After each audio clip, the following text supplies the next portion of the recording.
Otrā spēle pret Minskas Junošķi atkal uzvara 2-1 smagā cīņā. Edgars Dīķis, šīs spēles labākais spēlētājs hokeja kluba Rīga sastāvā. Saka, ar ko šīs divas uzvaras atšķīrās? Grūti pateikt. Manuprāt, izņemot vakardienas spēles pirmo periodu, kur mēs drusciņi zaudējām cīņā, abas spēles bija vienādi labas. Manuprāt, no mūsu puses diezgan daudz momentu. Tikai piekliboja drusciņu momentu realizāciju.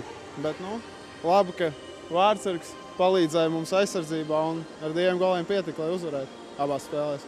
Aizsardzībā no malas izskatījās, ka šodien bija smagāk. Vakar tomēr izdevās lauzt spēles gaitu un vairāk uzbrukumā laika pavadīt. Jā, personīgi man šodien bija smagāk aizsardzībā, nogur nenormāli, bet, nezinu, man liekas, arī šodien mēs daudz uzbrukām. Tagad tas uzvaras vilnis ir iegūts, nedrīkstētu atlaist. Cerēsim, mēs centīsimies. Kas šogad pietrūks, tāpēc, ka es domāju, švakāk rezultātu turnīra tabulā raugoties nekā pērn?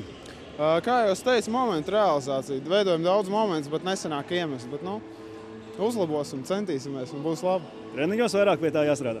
Treniņos jāstrādā, pirms spēlēm jānoskaņojas vairāk. Vairāk koncentrācijas jābūt tādā pēdējā metienā. Lai izdodas! Paldies!